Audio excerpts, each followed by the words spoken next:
lainnya yang berkaitan dengan ekskresi. Sebelumnya mohon maaf untuk suaranya mungkin terdengar tidak jelas karena memang mungkin mikrofonnya sedang bermasalah. Pengertian kita lanjutkan. Pengertian yang pertama yang berhubungan dengan ekskresi adalah sekresi, yang kedua adalah ekskresi sendiri, yang ketiga adalah deprekasi. Sekresi pengertiannya adalah pengeluaran zat yang masih diperlukan oleh tubuh. Kata kuncinya di sini adalah masih diperlukan oleh tubuh. Contohnya adalah enzim dan hormon. Nah, pada bab sebelumnya kita sudah mempelajari tentang sistem pencernaan bahwa enzim contohnya adalah lambung.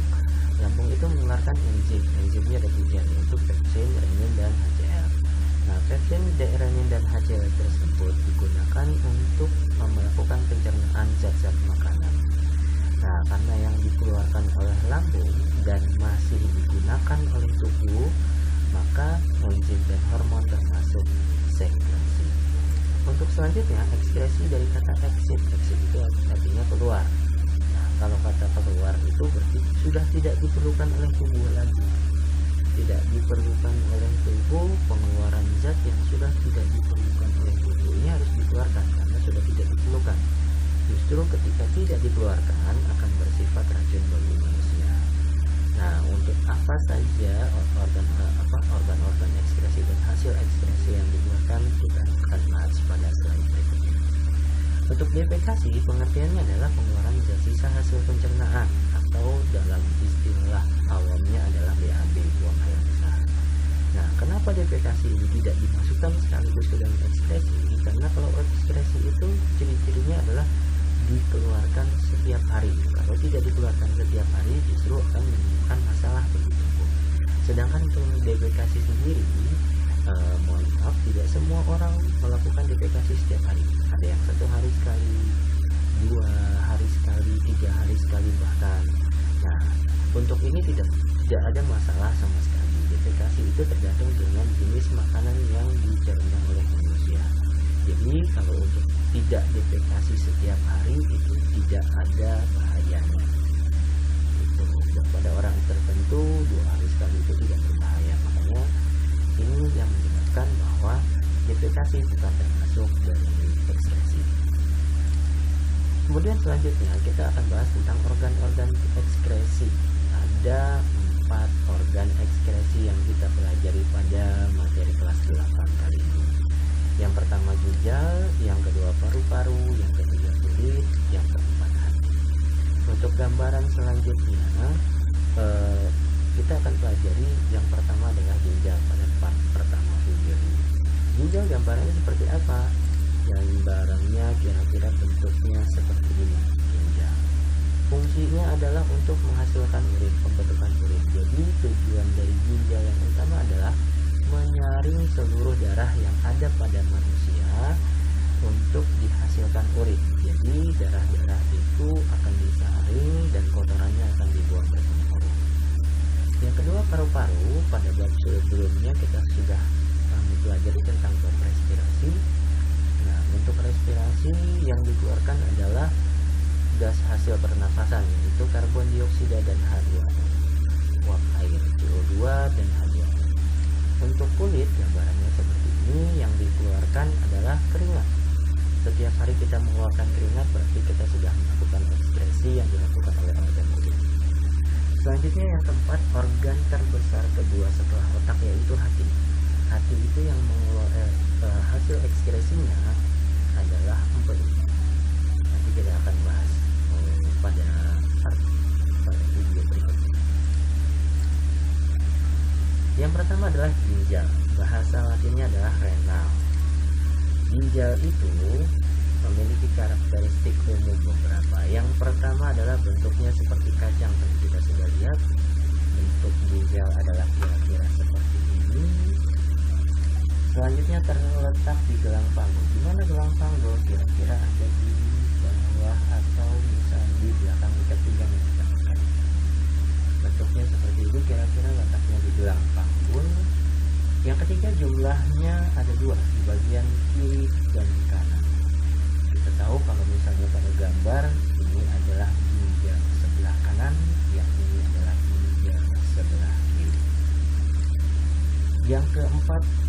fungsi utamanya menyaring darah untuk menghasilkan urin. Yang kelima, ginjal kanan lebih rendah posisinya daripada ginjal yang kiri.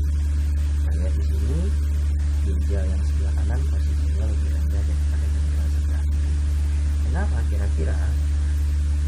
Kira-kira ginjal sebelah kanan itu posisinya lebih rendah karena di atasnya, tepat di atas ini ada organ terbesar kedua, yaitu hati. Karena organnya besar, jadi hati itu menekan posisi ginjal sebelah kanan, jadi posisinya lebih rendah. Oke, untuk yang selanjutnya adalah tentang struktur ginjal. Struktur ginjal itu tadi kita sudah lihat gambarannya kira-kira seperti ini. Untuk ginjal ada 4 bagian utama yang harus kalian ketahui. Yang pertama, organ ginjal itu sendiri. Ini bentuknya seperti kacang, ada 2 di kiri dan kanan. Nah, ginjal ini fungsinya untuk mengeluarkan urin. Urinnya nanti akan dikeluarkan. Ini pembentukan urin. Ginjal fungsi utamanya dikeluarkan, urinnya akan dikeluarkan melalui bagian yang namanya ureter. Ureter ini fungsinya adalah sebagai saluran. Yang mana ureter? Ureter yang bagian ini. Jadi ada kiri dan kanan. Ureter ada 2, kiri dan kanan. Selanjutnya vesika urinaria yang fungsinya adalah penampung urin. Penampung urin kalau untuk penampungan berarti bentuknya seperti kantung yang bagian ini. Jadi kantung ini akan terisi oleh urin. Ketika urinnya terus-menerus ditampung di vesika urinaria atau dalam bahasa Indonesianya kantung kemih, ketika penuh, ini yang menyebabkan kita akan merasa ingin buang air kecil, atau bahasa awamnya adalah kita kebelet. Jadi kalau ketika air urinnya sudah memenuhi vesika urinaria, akan disampaikan ke otak bahwa kita akan mengeluarkan air urin. Selanjutnya terakhir adalah uretra. Uretra itu tempat pembuangan. Tempat pembuangannya kira-kira di bagian ujung ini. Nah, yang dia tukar adalah ureter dan uretra. Kalau untuk mengingat ureter itu kita lihat huruf belakang. Ureter huruf belakangnya R, sedangkan uretra huruf belakangnya A. Untuk yang belakangnya A berarti dia ada di akhir posisinya. Jadi kita tukar antara ureter dan uretra. Kalau ada A-nya di belakang berarti itu adalah akhir. Oke, baik. Struktur ginjal, kita ambil satu ginjal seperti ini, kita perbesar. Nah, untuk struktur ginjal sendiri itu ketika dibelah nanti akan terlihat posisinya seperti ini. Jadi ini adalah struktur bagian dalam dari ginjal ketika dipotong melintang. Nah, bagian-bagian yang penting dari ginjal ada 3 bagian. 3 bagian ini kita sudah tandai. Ada yang pertama adalah korteks atau kulit ginjal. Kalau yang namanya kulit kita tahu pasti ada di bagian paling luar. Jadi korteks itu hanya sebatas ini aja, bagian yang dimerahkan. Jadi yang dimerahkan ini adalah korteks atau kulit ginjal. Untuk yang kedua, yang lebih dalam dari kulit adalah medula atau sumsum ginjal. Medula atau sumsum ginjal kita lihat seperti gambar berikut. Jadi yang kuning-kuning ini adalah struktur dalam medula atau sumsum dari ginjal. Yang ketiga, saluran dari medula akan bersatu di bagian ini yang namanya pelvis atau rongga ginjal. Pelvis ada rongga ginjal. Untuk fungsinya sendiri, korteks itu fungsinya, korteks dan medula itu sebagai pusat penyaringan. Kalau untuk korteks, untuk medula sendiri nanti ada saluran urin. Pelvis itu fungsinya untuk menyimpan urin sementara sebelum nanti dikeluarkan melalui ureter. Oke, selanjutnya masih terkait dengan struktur ginjal. Struktur ginjal, satu ginjal itu terdiri dari banyak sekali bagian terkecil unit fungsional dari ginjal, disusun oleh satu unit terkecil yaitu yang namanya nefron. Jadi satu ginjal itu terdiri dari nefron yang sangat banyak, kira-kira jumlahnya ada sekitar 500.000 sampai 1 juta sel nefron. Nah, kalau sel nefron ini kita ambil satu, nah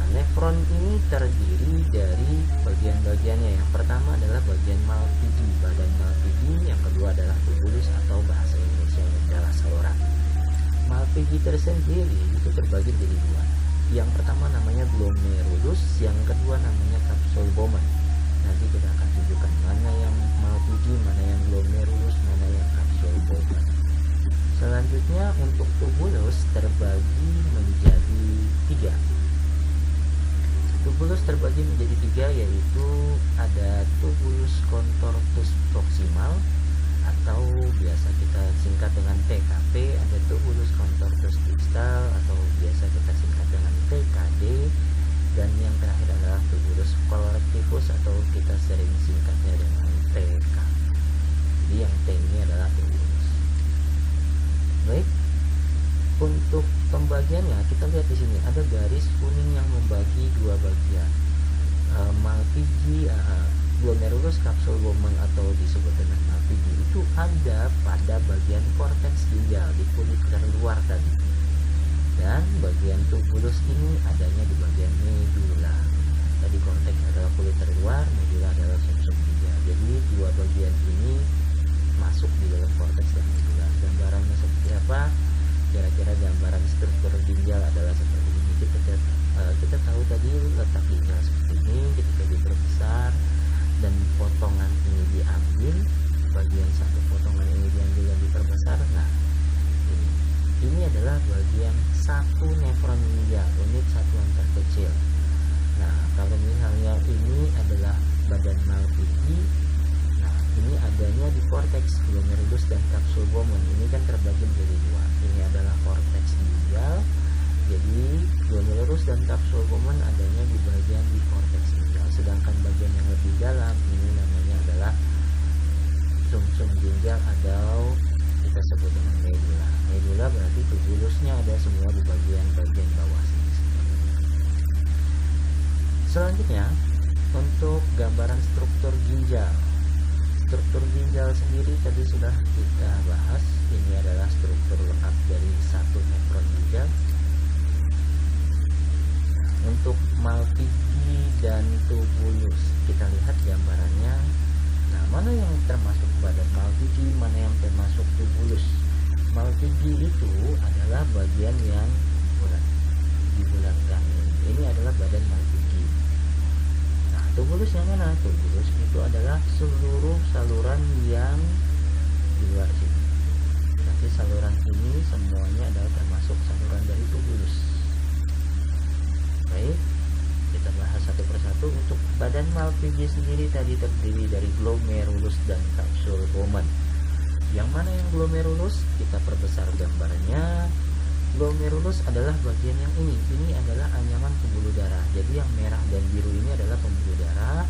Yang merah ini pembuluh darahnya di dalamnya beranyam atau istilahnya bertumpuk-tumpuk. Ini yang disebut dengan glomerulus. Jadi glomerulus itu adalah anyaman pembuluh darah karena ginjal fungsinya sendiri adalah untuk menyaring darah dan menghasilkan urin. Nah, untuk yang kedua kapsul Bowman. Yang mana kapsul Bowman? Kapsul Bowman adalah yang melingkupi bagian di luar dari glomerulus. Jadi kapsul yang namanya kapsul itu pasti menutupi. Jadi ini menutupi dari glomerulus itu sendiri. Selanjutnya untuk tubulus tadi ada tiga. Ada TKP, tubulus contortus proximal, distal, dan collectivus. Kita lihat bagian-bagian yang mana. Untuk pertama TKP ada di bagian pertama setelah kapsul Bowman. Jadi saluran ini yang besar ini adalah TKP. Yang kedua tubulus contortus distal. Distal itu yang besar yang mau ke atas. Jadi biasanya ciri-ciri dari TKP itu turun atau namanya descendant. Kalau untuk tubulus contortus distal posisinya naik atau ascendant. Yang terakhir adalah tubulus collectivus. Kenapa namanya collectivus? Nah, jadi namanya kolektif, berarti kolektif. Jadi nanti ada cabang-cabang. Nah, cabang-cabang ini akan berhubungan dengan nefron yang lain. Itu namanya itu. Nah, sedangkan bagian bawah yang melengkung ini jarang disebut, tapi kalau misalnya ada pertanyaan bagian yang melengkung itu disebutnya lengkung Henle. Lengkung Henle itu bagian yang melengkung pada struktur ginjal. Baik, selanjutnya kita kita akan masuk ke dalam proses pembentukan urin manusia. Jadi proses pembentukan urin ini terbagi menjadi 3 bagian yang sangat penting. Nanti ada filtrasi, reabsorpsi, dan augmentasi. Untuk yang pertama adalah filtrasi. Pengertiannya adalah sebagai berikut. Filtrasi artinya penyaringan zat yang tidak diperlukan oleh tubuh. Jadi tadi kita tahu bahwa ginjal itu fungsinya adalah untuk menyaring darah. Darah itu disaring, yang disaring adalah glukosa, asam amino, urea, garam mineral. Nah, ini semua bahan ini semuanya adanya di dalam darah. Jadi dibawa oleh darah. Glukosa dibawa oleh darah, asam amino dibawa oleh darah, urea dibawa oleh darah, garam mineral dan dibawa oleh darah. Nah, dari darah istilahnya diperas. Jadi darah itu diperas atau disaring untuk mengeluarkan glukosa, asam amino, urea, dan garam mineral. Nah, nanti setelah glukosa, asam amino, urea, garam mineral keluar dari glomerulus akan masuk ke dalam kapsul Bowman. Nah, tempat terjadinya ada di glomerulus dan kapsula Bowman. Untuk soal biasanya untuk filtrasi sendiri tidak akan pernah ada dualisme jawaban soal. Biasanya kalau pilihannya salah satunya adalah glomerulus atau hanya ada kapsul Bowman. Jika benar-benar ada di soal dua-duanya untuk tempat terjadinya filtrasi ada glomerulus dan kapsul Bowman, yang lebih diutamakan adalah glomerulusnya. Jadi untuk tempat filtrasi ini terjadi di glomerulus dan kapsul Bowman juga salah. Untuk selanjutnya hasil dari filtrasi ini disebutnya dengan urin primer. Yang kedua, reabsorpsi. Re itu artinya kembali, absorpsi itu penyerapan kembali zat-zat yang masih diperlukan oleh tubuh. Nah, tadi kan untuk proses filtrasi glukosa, asam amino, urea, garam mineral itu semuanya dikeluarkan dan masuk ke dalam kapsul Bowman. Nah, karena glukosa, asam amino, dan garam mineral itu masih diperlukan oleh tubuh, glukosa, asam amino, garam mineral ini akan masuk kembali ke dalam pembuluh darah. Jadi dalam proses filtrasi tadi tubulus contortus proximal itu dililit atau diliputi oleh pembuluh darah. Fungsinya adalah untuk mengembalikan glukosa, asam amino, dan garam mineral yang nantinya tidak dibuang. Jadi yang dibuang hanya air dan urea. Urea ini adalah salah satu zat buang yang harus dikeluarkan melalui urin. Terjadinya di tubulus contortus proximal atau TKP, hasilnya disebut dengan urin primer. Untuk yang ketiga, prosesnya disebut dengan augmentasi. Augmentasi itu adalah penambahan zat warna. Penambahan zat warna urin yang didapat dari bilirubin. Bilirubin itu berasal dari empedu, dari organ hati. Jadi organ hati itu menghasilkan empedu. Empedunya salah satunya di dalamnya adalah bilirubin. Dan bilirubin itu adalah zat warna urin. Bilirubin didapatnya dari mana? Bilirubin itu didapat dari pembongkaran sel darah merah yang sudah keluar oleh organ hati. Jadi penambahan zat warna urin kita berwarna kuning ya, tergantung dengan apa. Pertama adalah banyak sedikitnya air yang kita minum. Semakin banyak air yang kita minum, berarti warna urinnya akan semakin pucat atau tidak kuning. Semakin kita jarang minum, urin kita akan semakin berwarna kuning. Lalu aktivitas juga mempengaruhi jenis makanan itu juga, termasuk salah satunya adalah konsumsi antibiotik. Tempat terjadinya augmentasi terjadinya di tubulus contortus distal atau TKD. TKD hasilnya disebut urin sebenarnya, ini yang nanti akan masuk ke dalam tubulus collectivus. Nah, sampai di tubulus collectivus nanti akan dialirkan ke pelvis ginjal dan akan keluar melalui ureter, disimpan di vesika urinaria dan akan keluar melalui uretra. Baik, untuk selanjutnya kita pelajari tentang video berikut. Ini adalah video dari ginjal. Ini adalah ginjal dua, kiri dan kanan, ada pembuluh darah arteri dan ada vesika urinaria di bawah. Oke, ini adalah gambaran utuh dari sebuah ginjal. Ini adalah darah yang masuk masuk ke dalam ginjal, ini darah yang keluar melalui ginjal karena fungsinya adalah untuk menyaring darah, dan ini adalah hasil dari urin yang dikeluarkan oleh ginjal, keluar melalui ureter, ditampung di vesika urinaria atau bahasa Inggrisnya adalah bladder, ini adalah bahasa Inggris, dan dikeluarkan melalui uretra. Ini ureter.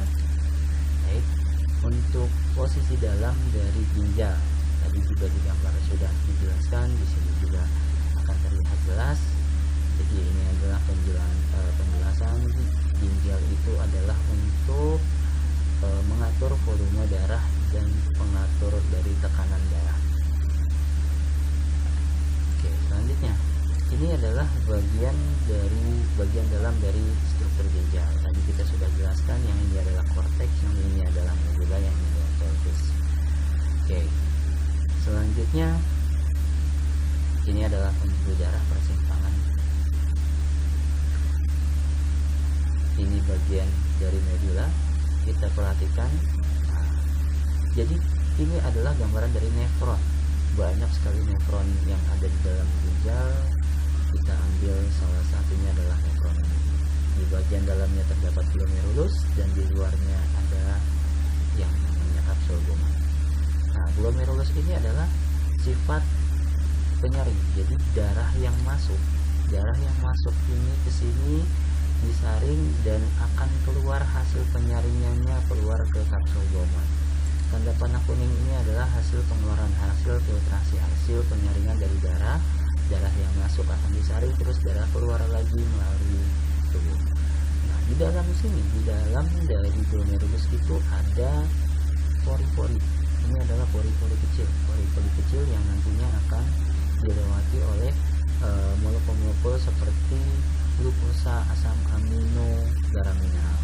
Untuk protein tidak dapat keluar melalui pori-pori ini karena memang pori-porinya sangat kecil, sedangkan protein itu molekulnya adalah molekul yang sangat besar. Baik, kita lanjutkan. Nah, ini adalah sel-sel endotelium yang untuk nanti adalah sebagai bahan utama dari penyaring. Nah, ini penyaringan. Filtrasi adalah seperti ini. Darah yang melewati glomerulus akan disaring, ini akan keluar uretra, keluarnya adalah urea, garam amino, asam amino, garam mineral itu akan keluar dari dari kapsul Bowman, akan masuk ke TKP, ini tubulus contortus proximal. Di tubulus contortus proximal terjadi penyerapan kembali, reabsorpsi. Jadi garam amino yang masih ada di dalam, asam amino, garam, glukosa itu akan diserap lagi oleh pembuluh darah yang ada di sekeliling dari tubulus contortus proximal. Jadi gambarannya adalah seperti ini. Ini adalah kapsul Bowman, ini adalah TKP, lingkar-lingkar bentuknya ke sini, nanti ke bawah.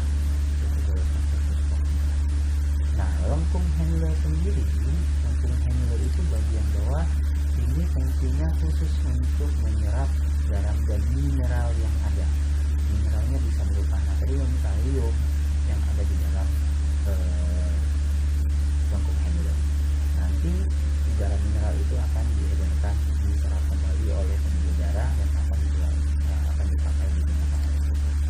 Selanjutnya setelah lengkung Henle ada TKD, tubulus contortus distal, yang posisinya adalah naik seperti ini. Di sini terjadi proses yang namanya augmentasi, yaitu penambahan zat warna oranye.